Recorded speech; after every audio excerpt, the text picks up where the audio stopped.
past the hour. I think it's a good time to get started. We are super excited to bring you this webinar entitled You Match, Now What? Dustin's going to be taking you through everything you need to figure out to be a great intern, a great resident. I'm going to be giving a little bit of a talk to help you guys understand exactly what you should be doing, particularly for you prelims out there.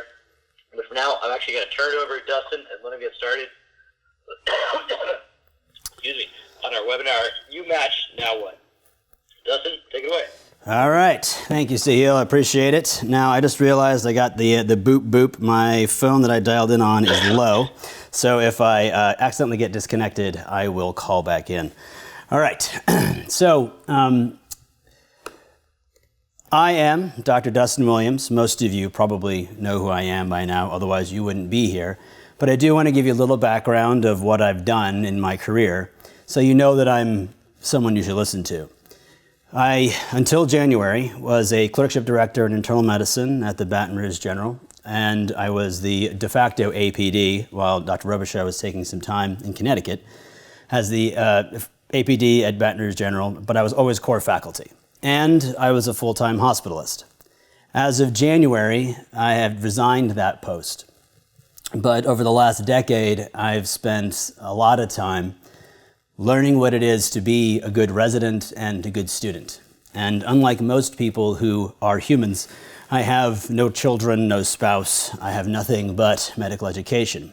I am a lifelong medical educator. I left clinical practice and the residency there to continue to pursue OnlineMedEd full-time, realizing the impact I could have through OnlineMedEd would be greater than the individual impact I had. Now, I do miss clinical practice and all the residents I left behind, but now I'm committed to helping everyone get ready for residency. Dr. Mehta is an interventional radiologist and also the program director, so he's going to give you some good information once I'm done. He's also the CEO of Med School Coach. So for those people who know people who are not in their fourth year, who need some help doing well on their exams or have any questions about in the interview process, contact Med School Coach. I want to begin with this disclaimer. This is going to be a light graze at what I think you should know and the things I think you should do. I want to make it clear, though, that the things I advocate in this webinar and in the Intern Bootcamp and the stuff we have on OnlineMedEd isn't what I think should be. I advocate for the individual learner, not to change the system. I don't think that it's good that I have to give this talk and to give you the information that I do. But what I'm going to tell you isn't what you want to hear necessarily. It isn't what you believe, but it is what is. And to put into context, the stuff that we're going to talk about, I know transcends generations and specialties. At a graduation talk for a PA school, I gave my graduation speech, and in it includes some of the things that are in the Intern Bootcamp, and we'll touch on them lightly here. A retired physician, right? The dude practiced in the 40s, came up to me weeping, saying that he had never felt so well understood as the things I was saying on stage. Good social post. A fourth-year student got the Intern Bootcamp and the Intern Guide. The book arrived at her parents' house where she had it delivered. Her parents were physicians, ready to retire, 5 years or so. They began to read. Needless to say, it sparked some discussion. It turns out that the things that plague interns are the same things year after year. And it doesn't matter what specialty you're in, because intern year, prelim, transition, whatever, the same problems are faced over and over and over again. So everything I'm about to tell you is true regardless of what you're going into. But as we go through this process, I want you to remember three things. First, How hard you train, at least if you focus on the right things, will determine how good of a physician you will be. Residency is the time to try and fail, but it's best if you show up knowing how to practice the right way. Number 2, life, different than medical school, is about people, the good and the bad. We'll talk more about that as we go on. And the third thing is the only thing you can control is yourself. Very early on, I felt it my duty to fight injustice, to correct every patient that called a surgeon in scrubs a nurse because it was a she. But I quickly realized that I, as an individual, was not going to change racism in the South. And if everyone attending this webinar right now were to get together to go after the geriatric population, a generation where it was inappropriate for a woman to be outside the home, to try to convince them that that's sexist, we probably wouldn't be successful. And so very quickly I realized it was more about getting the learner prepared for what's going to come at them. If you're in the South and you aren't white, get ready for that perspective. If you are a woman who is a doctor, know that the old population isn't doing it to discredit you, so don't take it to heart. Those are just 2 examples, but they're extreme, they're very sensitive issues. So, what I'm going to teach you here is not necessarily PC, although I'm going to try to keep it at a high level so we don't get into the details. And the good thing is, I resigned. I'm not tethered to a university, a med school, a hospital, a program, so I can tell you everything I know. I do want to caveat this with, I love the Baton Rouge General.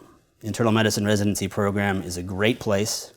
I left to pursue OnlineMedEd. The things that I'm going to tell you are not my experience there, but my experience across the board with thousands of people that I've helped. And final disclaimer, I want to try to sell you something because I spent a decade of my life figuring out what's the right thing. What do you need as you begin intern year? And at the end, I hope I'll convince you that it's worth it to know what I teach you to know, and maybe you'll buy something. So be prepared for the sell at the end. And with that, let's begin the talk. I like to start off all my graduation speeches with this. What's the difference between May 1st and July 1st? Now everyone pursuing their MD and DO will say, 2 letters! Graduation usually happens in May, and orientation to residency happens in July. In reality, though, 2 months. Turns out who you are now will be the exact same person you are at orientation unless you take active steps to change it. And just to put into perspective, consider the moment you opened your U-matched envelope and you realized where you were going to spend the next 3 years of your life or more. Did the clouds part, sunshine come on your face, infusing you with knowledge? Did the earth open up and the history of all of medicine flow through your veins? No, the envelope opened. So will it be true at graduation. Nothing special happens on graduation. Instead, how hard you train, how well you've practiced will determine what happens. When people are stressed, they do not rise to some superhuman character. They don't get infused with new skills they never knew they had. When stressed, and in residency you will be stressed, you are reduced to your basest form of training. It's why people who are unprepared freeze in danger. And I will promise that one day of internship, the autonomy, the responsibility, the sheer burden of your decision matters, your signature matters, the orders you place are done, will be worth a month as a student. And you will be distressed 1 month's worth of what you're used to every day, unless you start off prepared. All right, so let's start off with some misconceptions, and these are the things that people aren't going to like me to talk about. I heard this a lot when I graduated. Since we all graduated medical school, we all start at the same level. We're all equal. Bullshit. 10% battery. I'm starting to call in. P equals MD, but P does not equal excellence. And you'll see this in your cohort. Some people will show up ready to dominate, and they will soar. They'll take off. They'll diverge into excellence, and they'll keep getting better, and they'll keep getting more responsibility and autonomy, and they'll start winning awards, while others trip over themselves. They have trouble getting going, and by the time they finally start to improve, residency is almost over. The idea is that there's going to be some of those people who are still catching up, figuring out at month 6 what someone else knew at month 0. And the divergent path is difficult to make up. In residency, you'll never have more of an opportunity to grow, to try, to fail, to see if you can succeed. But if you don't start off the right way, if you don't have the baseline knowledge and skills necessary to succeed in residency, which are very different than the ones to succeed in medical school, you're going to have a tough time. Second misconception, orientation is where I'll really start my training, right? Now, this is actually a disconnect in the system. The hospitals or programs that you're going to serve have a duty and an ACGME requirement to check boxes. So orientation is a hurricane of lessons, talks, and signatures saying that you got your login and your badge, and you know about burnout. But at the end of the week, you still don't know your login codes and where the bathroom is. You think, appropriately, I got through medical school. I did all the things I was supposed to do. I got my scores, I got honors, I got high score on STEP. I'm going to start residency. But you had to do a bunch of shit you didn't want to, right? All of those things, all of the specialties that you're not doing, you had to learn. And that was like the dues you paid. And now you matched, taking it easy, recharging. And once I get to residency, they're going to tell me what I need to know. Turn it around. Residencies say, you graduated medical school. You've finished all of the LCME requirements. You are efficient, effective at note writing, history taking, physical examination, clinical reasoning. You are ready to hit the ground running. Here's 7 patients in the pager. Good luck. That disconnect is not intentional, but it's real. Very few programs have recognized this and let there be a warm-up period. Most programs don't have that. You show up day 1, you start. And this is going to piss people off a lot, right? I think that the ACGME has done a really good job. The last iteration of their rules. 1 day off in 7, not an average. 80-hour work week, not an average. Just plus 20 to 40 hours of studying. That's on your own time. Team caps. That's great, especially since we went from no work hour restriction 15 years ago to 80, to interns can only work 16 hours because we're truck drivers, back to you can do an overnight call, because if you want to stay and get that procedure, if you want to stay and take care of that sick patient, you can. Awesome. The problem with this is that over the past 15 years, the rules have changed so much that who trains you, the attending, will have a different perspective on what residency is supposed to look like. And number 2, life is about people, good and bad. Who do you think you interact with day to day? The residency handbook, the ACGME rules, all the rainbows and sunshine that say let's protect patients and residents? No. Every day you interact with people, and people have souls, they've got egos, spouses, children, debt. People who are in education aren't necessarily always there for the right reason. And even if they are, they can have a shitty day. And they may not like you for some dumb reason. And the danger of this is that no one says, I'm an asshole, I'm going to go after those residents. The old days of yelling in the OR and throwing scalpels are gone. Those people are banned, right? And that's good. Those people don't belong in education. They don't belong anywhere, frankly. But the problem is that some people still have a shitty week. They get dumped, divorced. They realize, I can't make my mortgage payment this week, so I need to pick up some extra shifts. They get dumped on with 47 extra responsibilities from their medicine group or the hospital that they never expected. So now they can't wait to get out of rounds because, hey, I have all this stuff I got to do before I get home to get yelled at by my husband is waiting at home. And those people keep it inside. They're still yelling and throwing scalpels, but only inside. And you don't know that you've done anything wrong. You don't know that you've failed their expectations. They know they can't say, stay late and finish your work, see an extra patient. That's a human being. They have to say 80-hour work week, one day off in 7, team caps. So I'm not saying that you should kowtow to every person's every whim, but you have to keep in mind that some people have an expectation that they either can't or won't tell you. And asking for feedback is useful. But wouldn't it be better if you just knew what they were expecting, met their expectations, and succeeded? Never having to worry about whether or not they're screaming inside. All right, changing to a more positive issue. This is more conceptual. Stress. Okay.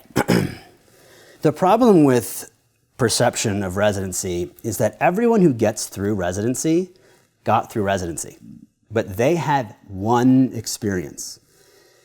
Their experience is their only perspective, and so the assumption is that everyone has had the same experience. Of course, they haven't. They don't know that they were missing out, and they never do it again a different way to compare it. So some people will say, oh, you'll learn all this stuff by October. Sure. Or you learned it the wrong way and have to unlearn everything by May so you can start learning it the right way by your second October.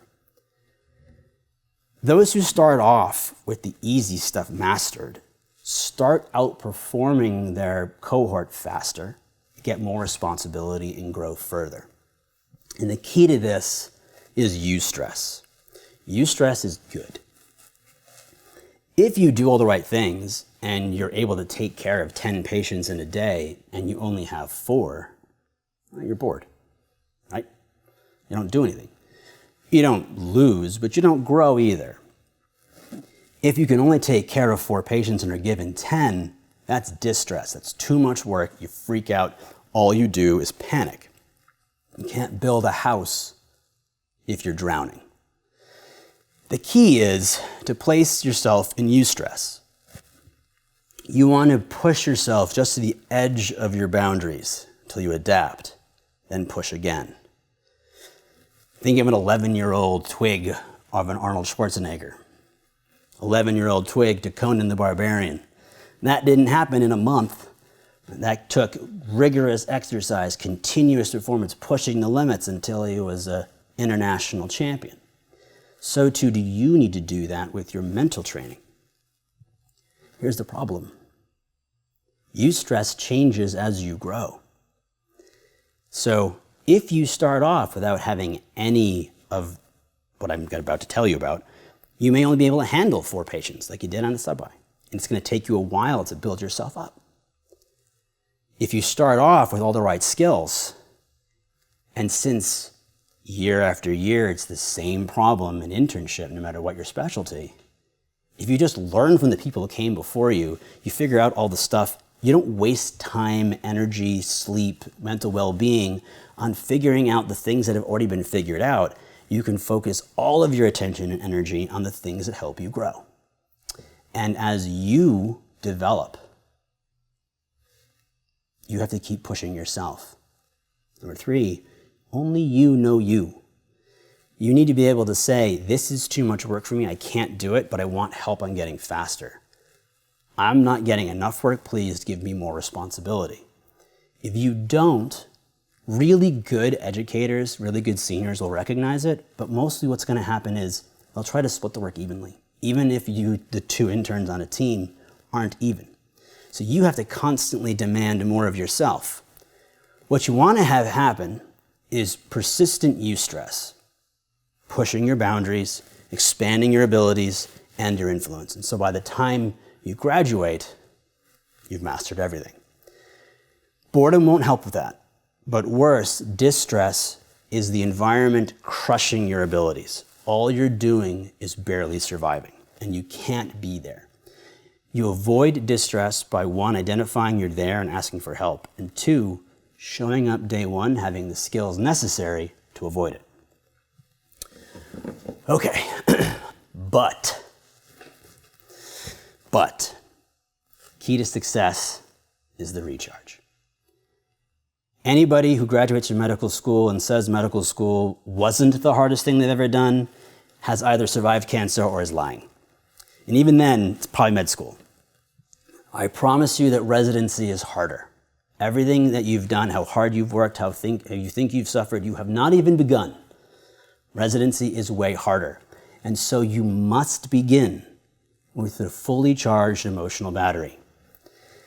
And that is because there's a huge switch in the way you perceive what's going on. In medical school, the focus was the grade.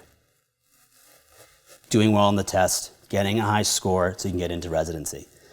Nobody says, I don't give a fuck about grades.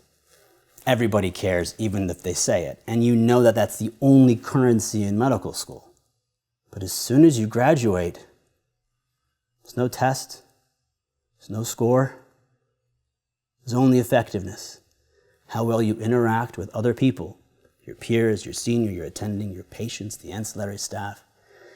And so, being effective, taking care of your patients, running your team, being a leader, demands a lot from you.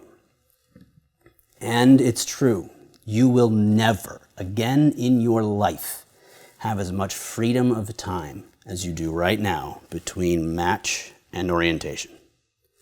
I quit clinical practice. I still work 7 days a week. This is the time for you to do things you won't be able to do again. Take that trip to Thailand, Europe, see a friend you haven't seen in a while because med school took them from you. Residency is going to take them again. Do the things that make you whole. You need to charge the battery. Butt to the butt. Consider your cell phone. If you plug that phone in and charge it to 99% and take it out of the plug, it lasts about just as long as if you left that phone plugged in for 2 weeks. It's 200% charge. As soon as you disconnect it, it begins discharging. This period of time, from match to orientation, you must ensure you have a full battery. You have to start residency mentally well. But I'm going to argue that it's worth taking the phone off the charger, burning down some charge to maintain your skills, than plugging it back in. Because you can't overcharge it, can't save up energy. And you'll see people who do that. People who just charge only for these 2 months, 3 months, what ends up happening is they pull their phone off the charger, realize they're behind, and are turning up their screen to full brightness, watching YouTube videos, trying to catch up, and their phone burns out. So too their mental state. Whereas people who maintain their skills and learn the things that are going to be necessary for success in residency, when they get to residency, they say, oh, I know this. Turn off their phone, put it in their pocket, and wait for the phone call. You can't overcharge your phone, you can't overcharge your emotional battery, but you can demand more of it if you don't do the right things now. Changing gears a little bit, talk about perfect practice. Malcolm Gladwell says in order to be an expert, you must do 10,000 hours at a thing. In my welcome to residency speech to new interns, part of my talk is a story about Marco Andretti, baseball player. And he knew he wanted to be a baseball player from the age of 2. Practiced 2 hours a day, every day. At the age of 35, he had never played for a baseball team, not Little League, not JV middle school, not varsity college, not minor leagues afterwards. He would practice his swings, his pitches, his catches every day. If you picture a baseball bat, you can imagine where I'm holding it.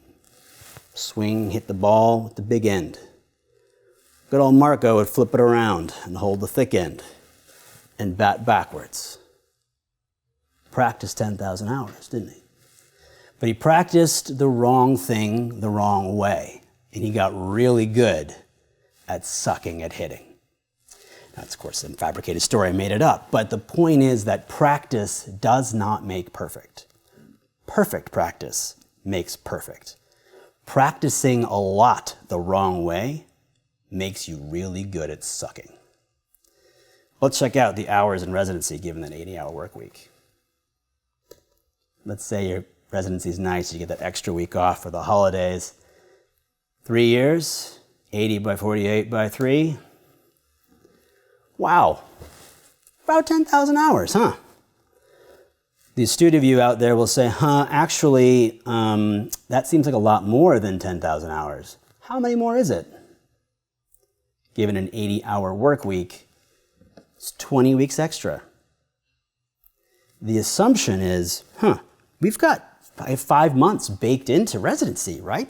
So why would I bother spending time figuring it out for day one when I've got 5 months to figure it out once I start? Because the person who starts practicing the right way achieves mastery far sooner than the person who flounders. And the person who figures it out in the first 5 months has to spend the next 5 months undoing all the bad habits. Or worse, never identifies the things that they've used to survive are actually bad habits, and then they permeate for their life. Wouldn't it be better, instead of floundering for 5 months and then undoing bad habits, you started with the right habits and you finished residency 5 months early, fully expanding into an expert and behaving like an attending in your 3rd year? That's the argument I'd make. The way that you do that is show up day one with the skills and the knowledge necessary to succeed. This is what everybody who graduates medical school thinks they've done, right? They've achieved, we beat med school, boom, did it. Not really. This is more likely. You worked your ass off 1st and 2nd year. Then you studied less, but put in more hours in your clerkships. And you kept learning and learning and learning, and then 4th year hit. Step 2's done, interviews, math, and then, orientation. So for the people who just recharge, this is your path. If you don't use it, you'll lose it. And it's true. And most people coast, because med school was fucking hard and you want a break. When you just coast, you lose all your skills. When you hit residency, you're expected to have LCME, all of those things checked. You're ready to go, but you're not. So you spend the first 5 months floundering. When you finally figure it out, slow curve towards excellence. What you think is going to happen, however, is this. You think that arriving at orientation will give you the training necessary to bring you back up to where you were. That doesn't happen. The reality is not that the residency programs don't know this. It's that you graduated from med school, you should be at the level you were at in July of your 4th year. The way you keep it there is mitigating skills decline. Gentle touches throughout matched orientation. That impossible line is what would happen if all you did was study, study, study like you always did. That wouldn't work because you would have the skills and the knowledge, but you'd be burned out before you started. There has to be a balance between recharging the emotional battery and maintaining your skills. And this is what I argue for. Couple hours a week. Remind yourself of the things that you know. Learn the things you think you know, but you don't. Don't spend a lot of time. Go to Thailand.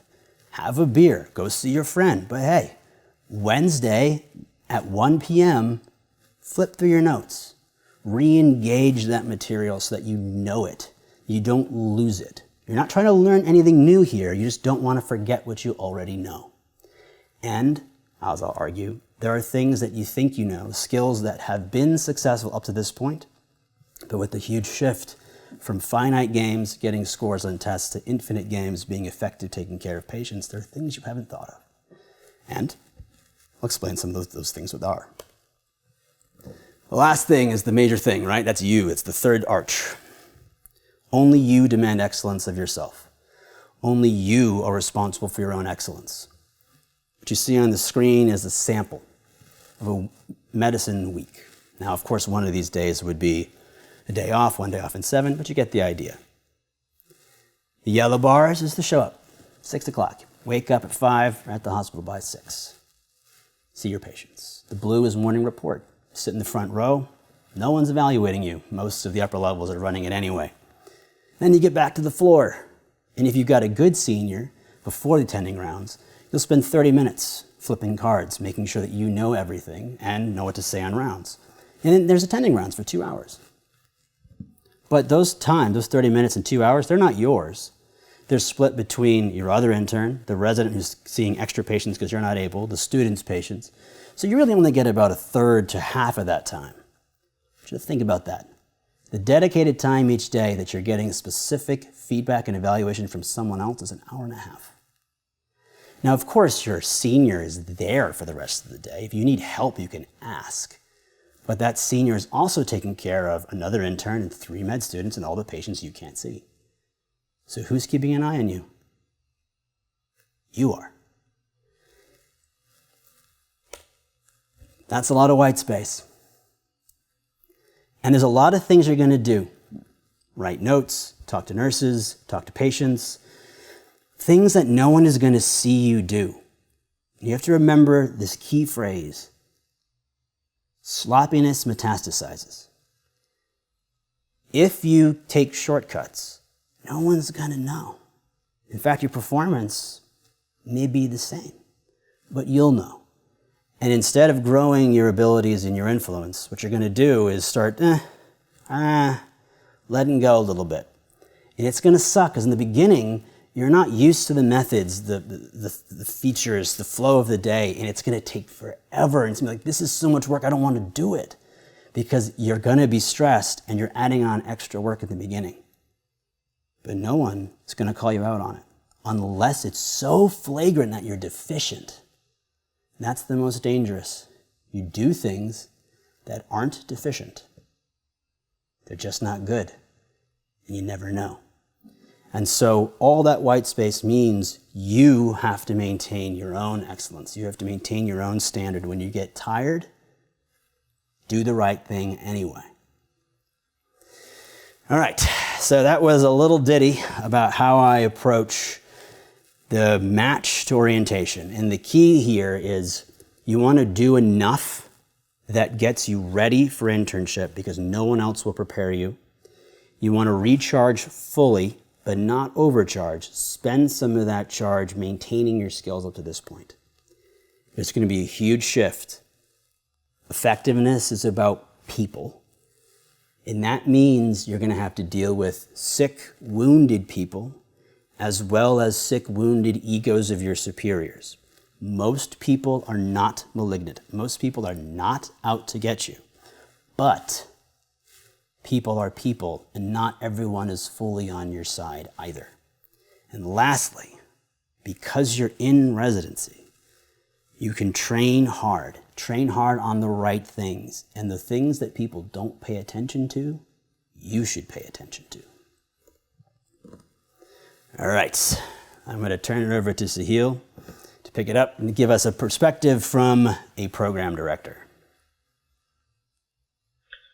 So Dustin just went through everything that you need to do from today until you get to intern year, right? But what about once you get to intern year, and why is this important? And that's what I'm trying to get at, and that's what I want to kind of tell you guys from the perspective of somebody who has now been out of residency for a long time. I mean, out of med school for 15 plus years at this point, and has trained a whole bunch of people in different specialties. So initially diagnostic radiology, now interventional radiology. I'm hoping to give you guys a little bit of a review on what it feels like to be a program director and an attending, actually, just at a hospital who sees interns, sees residents every day, and what that means to the attending and how that affects patient care, right? So the first thing I want to say on that, if you go to the next slide, is, I'm relying on you. I'm the attending, but I'm actually relying on you. As the intern, as the resident, as eventually the fellow, you are given enormous responsibility. Probably responsibility beyond what anybody should really give you. But the reality is we give you that responsibility. I'm in a procedurally heavy field. I do procedures all day long. Complex procedures, simple procedures, the whole gamut. Things on dying patients who are going to die on my table, to cosmetic things, people who want to make their legs look better. I do that entire gamut of procedures on a daily basis.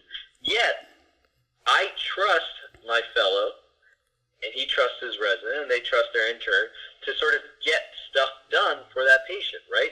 So we are really relying on you as attending physicians at academic hospitals, partially because some of us are lazy, but the reality is that we actually really want to train the next generation of physicians. And, medicine, right? You go back to the see one, do one, teach one, right?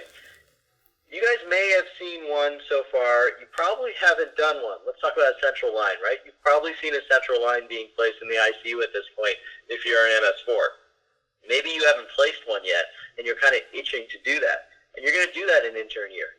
And guess what? As a resident, a year later, you're going to be teaching the intern how to do that.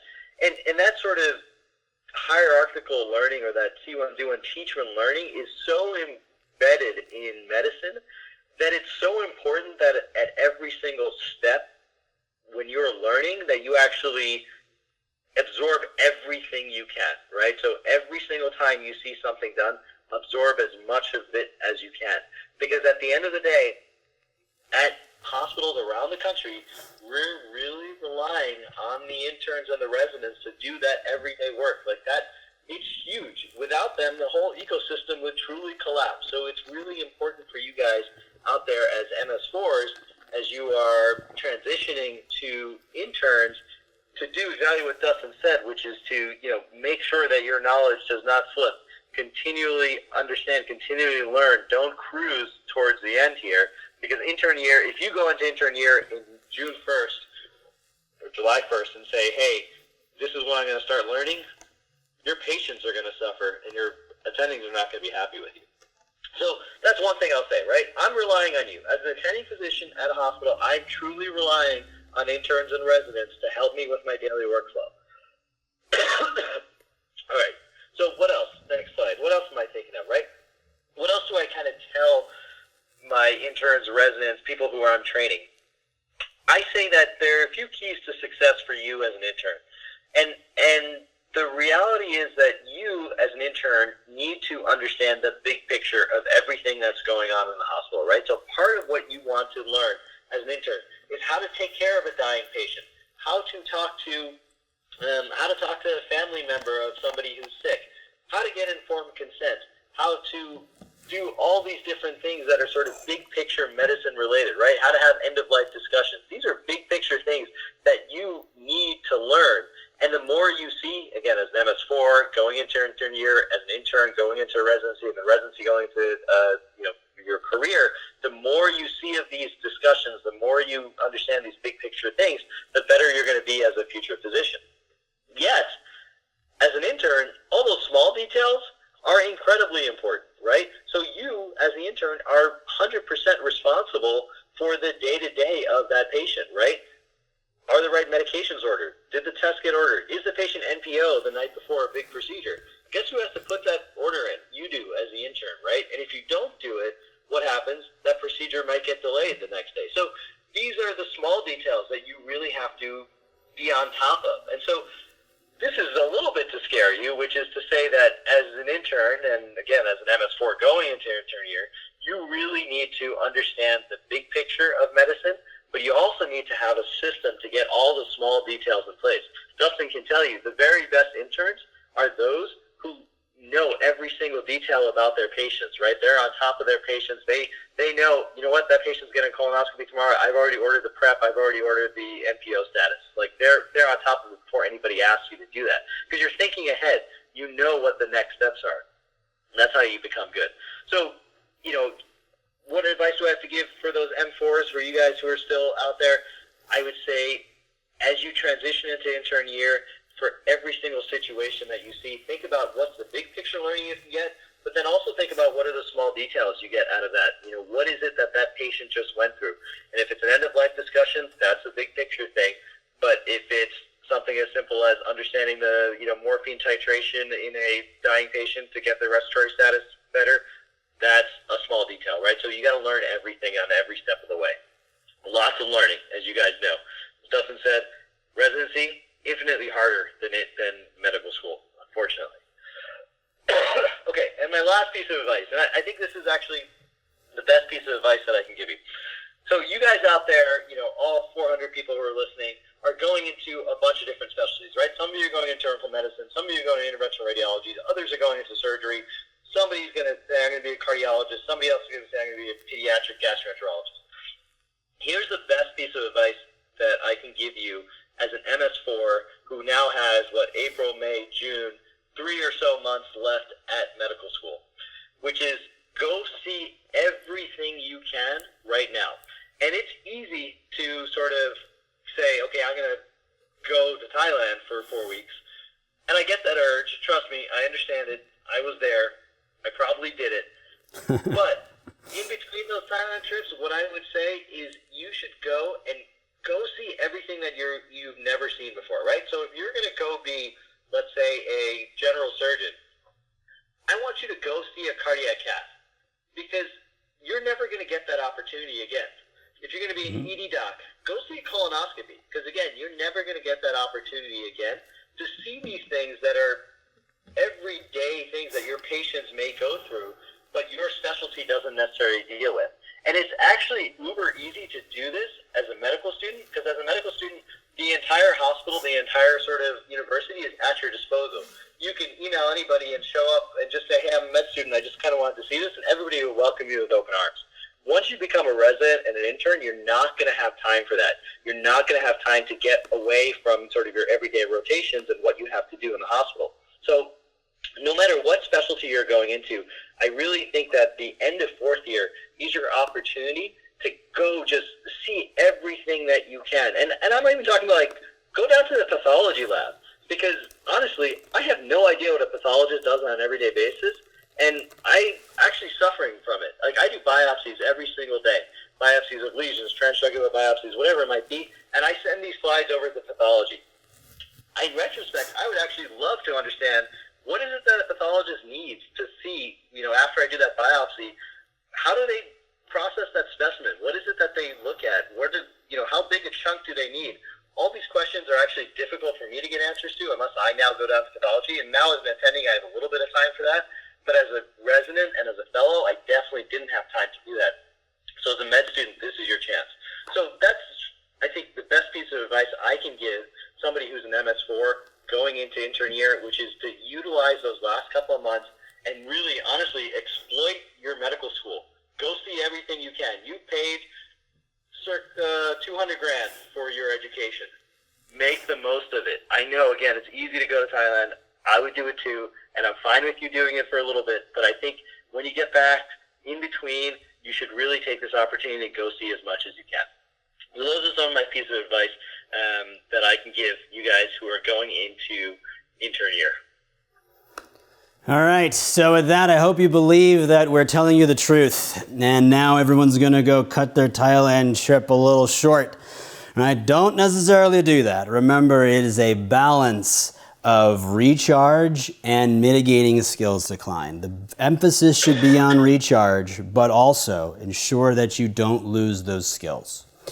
So I say, well, thank you very little. You know, I've already planned on not doing any of that. So now I'm sufficiently scared and I'm worried about starting on July 1. What the hell do I do? Well, wouldn't it be convenient if someone dedicated their entire career to answering that one question? Good for you, I did. All right, so I told you I was going to try to sell you. Here's the sell. What I actually had my incoming interns do at Baton Rouge General Internal Medicine Residency Program. You matched, next week you get a phone call from me. Said, hey, you got a free account on OME. Here's what I want you to do. We recently introduced Case X, so this changes a little bit. What I want you to see is that for any internship you're doing, there is medical knowledge and life skills. Once you get into the specialty, once you are a PGY2, the things diverge. What you have to know how to do changes, and that becomes experiential. Intern year is fairly contained in a couple of domains. What I asked the incoming interns to do was PACE for residency. PACE is our learning paradigm: prime, acquire, challenge, and force. Notes, video questions, flashcards. But I have it changed a little bit. PACE for residency is read the notes, write your own. Watch the video, take more notes. Do the questions, take more notes. Then take all that chicken scratch, consolidate it into a clean presentation. Teach yourself as you write it out. Find your gaps, and then go to your specialty board review material. Fill in those gaps. Do it one more time into a moleskin. I did this when I was first building OnlineMedEd v0.1 back in the day. I was reading, learning, and I was writing it down. I had a leather-bound book full of printed out PDFs, folded in half. I took that book with me, and every grand rounds or afternoon delight, is what we call morning report at Tulane, when I learned a pearl, I put it on the page where it belonged. What happens there is you remind yourself of the core foundations. That's what PACE is. You teach yourself the stuff that you didn't know that you now need to. You've repeated it multiple times so it sticks. You have a book you can carry around with you, so whenever you learn something new, attach it to that page, and it's clean and orderly so you can use it to teach. For those of you who have done PACE already, and you're like, man, I've done those already, I don't need that anymore, Case X is for you. Case X are real cases, real patients, real residents answered real questions, and now it's up to you to do that. Case X is more advanced. You really need to know the foundations and PACE in order for you to really benefit from Case X, but the fours who used our program already, Case X is specifically designed for you, answering real questions. What you're going to feel is you've finished the physical, you've extracted the data from the EMR, you're sitting at the computer terminal, no multiple choice questions.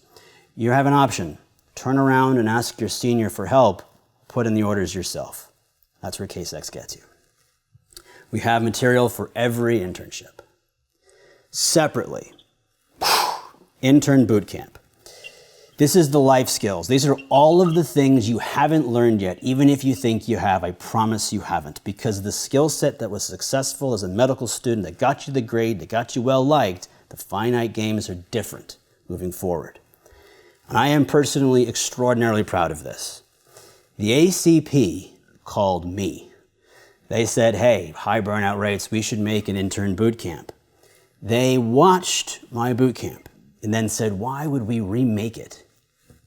He already made it. Called me and said, hey, do you mind if we recommend your boot camp? And I was like, no, I don't mind that at all. And I want you to feel that I'm proud of that, because my entire career has not been into treating patients. It's been to coaching residents to be successful and to make the most out of their residency. I've seen all the failures and the successes. I've had them myself. I know the pitfalls. And in that boot camp are things that no one else will be able to teach you. So if nothing else, the life skills in the boot camp are the things that are going to make your life in residency better. It also helps to have a little medical knowledge on the side.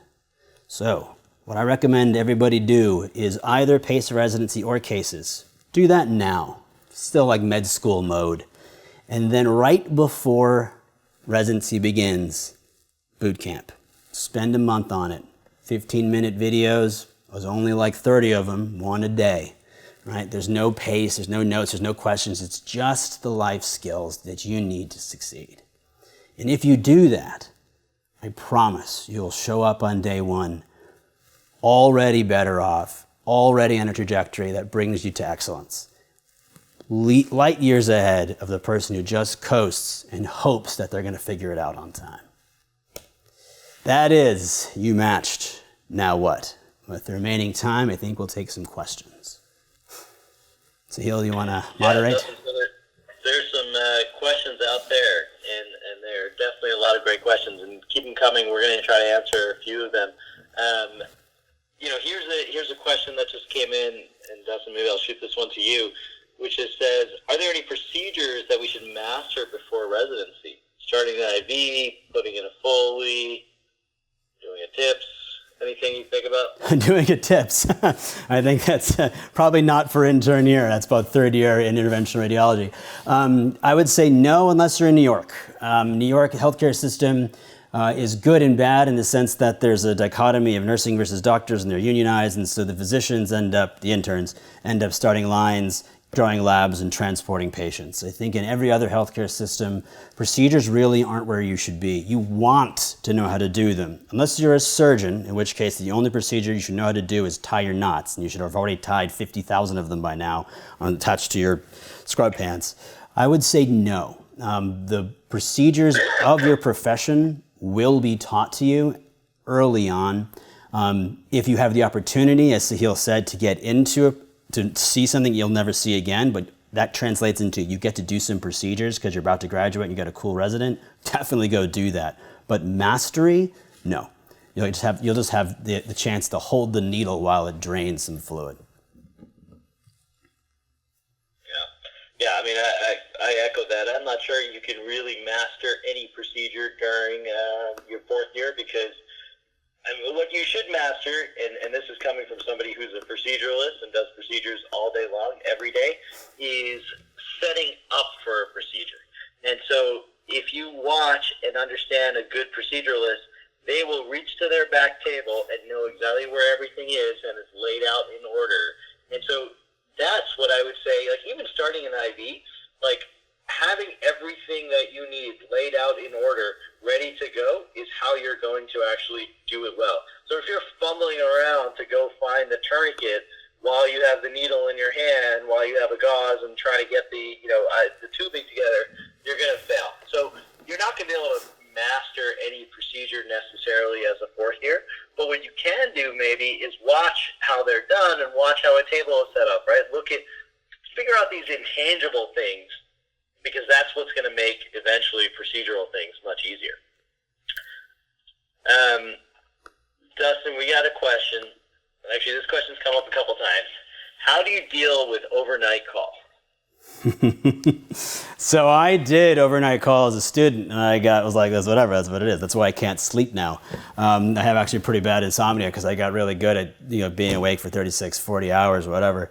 How you do it is you do it. There's a couple of ways of approaching it. Tulane actually lost this. We had a lockout period between 3 and 6 where no new patients could be admitted.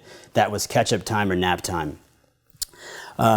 Now, if you are in medicine, hopefully you have an intern teammate that you kind of hand off, you take a nap, and one person covers the other. If you're a surgical intern, man, that fucking blows, right? Like you get called in, you get called in. I think that the biggest thing, and these unspoken expectations, your attendings will not want this to happen, but especially if you're doing a procedural specialty, like pulling out chest tubes or cutting anybody, you need to be able to tap out and say, I can't do this. It's unsafe. And you have to go approach that attending later and explain what happened and then apologize. But how you handle overnight calls, do it. And then the first one sucks, and then the second one sucks, the third one sucks less, and then your 50th is like 36 hours, what? And then it's like hour 40, still haven't fallen asleep, and you're like, shit, now I'm good at this. It's really tough, but don't be afraid of it. Do it. And remember that you have a senior, and if your senior doesn't pick up the phone, you have an attending. So you're not by yourself. You're just autonomously more yourself than you would be during the day. We got another question here that says, what are some ways that you can shine during your first year of residency? It's called the Intern Bootcamp. It's about 30 lessons, 50 minutes apiece. It's a lot of things, right? You have to know your shit, know your patients, be able to present them well, document well.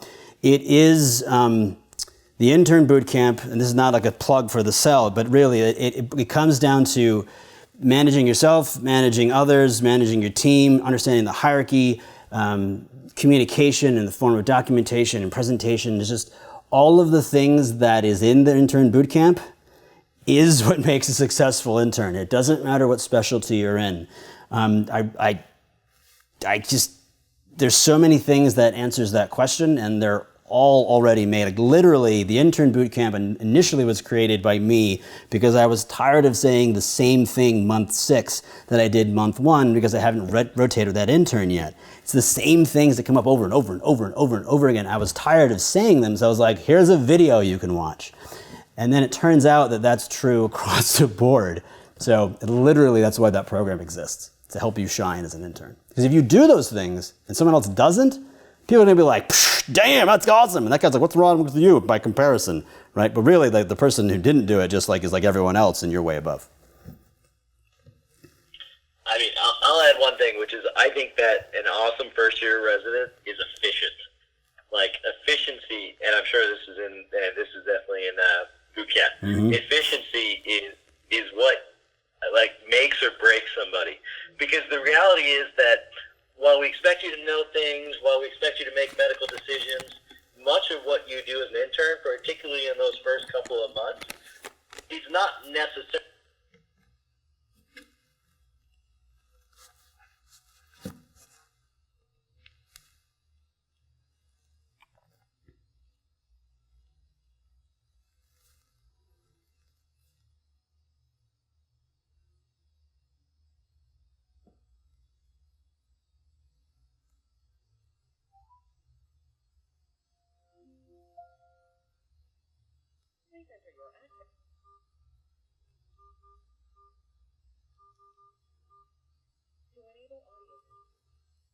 Things that make, I would say, seniors and attendings look at somebody and say, that guy's got it. You know, that guy or girl has it. He or she is efficient.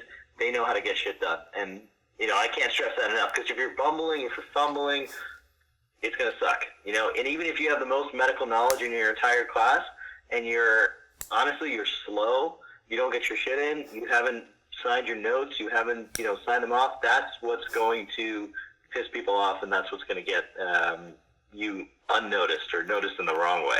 So. Now, efficiency, though, is also having your shit together, right? The SEAL's talking about getting your notes done, and when someone asks you a question, you're ready, right? That is preparedness. And so it may take you a long time to get prepared in the morning, but if you're ready with everything, patient tracker, data tracker, H&P minor, then it looks like you're effective because you took care of all your stuff early on in the day. So efficiency doesn't mean be fast. It means be fast in the perception of the people who are evaluating you. So that means taking a little bit extra time in the morning to get all your shit straight. And once you have it all straight, it's really easy to appear efficient, even though you know that you're cheating by taking a little bit extra time in the morning. Everybody thought I was super efficient, but really I would get in, as a senior, I would get in at 6 when you're supposed to get in at 7 or later, but I would get into a closet, I would hide, right? And I would look up all the patients, I would do my method. And when I came onto the wards, it looked like I rolled in at 8 a.m. and we did resident rounds and I knew everything and everyone's like, oh, how did you know this already? And I didn't tell them, I've been here for 2 hours. Right? So it's okay to be not efficient as long as you appear efficient at the end of the day. One other question here. How do you present cases well and efficiently? Intern Bootcamp. No matter what. Yeah. How do you do it well? What's your secret, Dustin? What are you looking for from your interns and residents? So it's actually pretty easy. I have a video called The Path of Clinical Reasoning, which explains how you approach a patient. Start at point A to complaint. You do a bunch of shit, right? Like sexual history of the dead dog, and you take a red herring, and you're all out here. Right? And you find eventually what the answer or the realm is, right?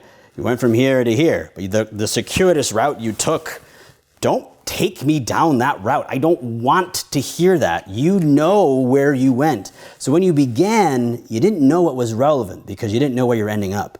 But when you present, you do know where you're going. So take me not on this path, take me on this one.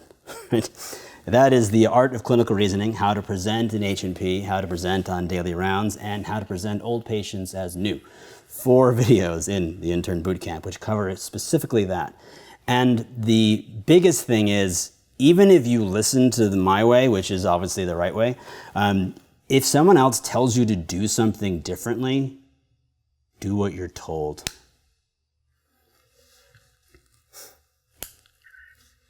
One of the most frustrating things that you guys are going to face as interns and residents and fellows is that every attending wants something slightly differently.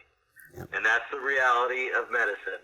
And so you got to learn quickly how to appease the attending that you're on with, or how to sort of get them to the information that they need. Dustin just told you perfectly, right? Like, if somebody gave me this route to get to the diagnosis or the procedure that we're going to perform, I would strangle them. I hate them. It's not what I want. You know, I'm somebody who wants the direct answer, what are we getting to?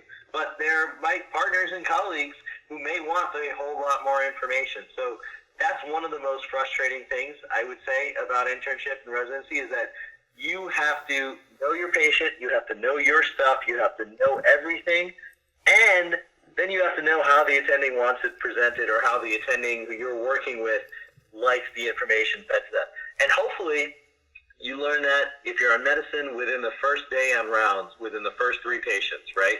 You see how that attending interacts with the resident and says, cut to the chase, or give me more info, and you kind of have to modulate that as you go. And you're going to work with a whole bunch of different people, you know, as you go. Obviously, surgery attendings, IR attendings, I want something very short, very succinct. Medicine attendings probably want a whole lot more information than I want. So you got to learn that. It's just part of training. And then when you get to be an attending, you get to decide what you want your interns and residents to tell you.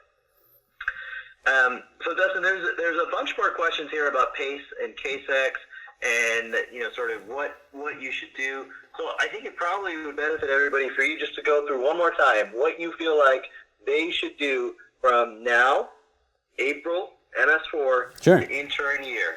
Well, good news.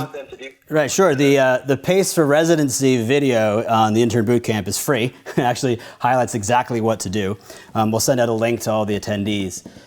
What I expect you to do is, you know what specialty you're doing your internship in. General surgery, pediatrics, OB, medicine. Transition year is a little harder because it's kind of a sprinkling of everything.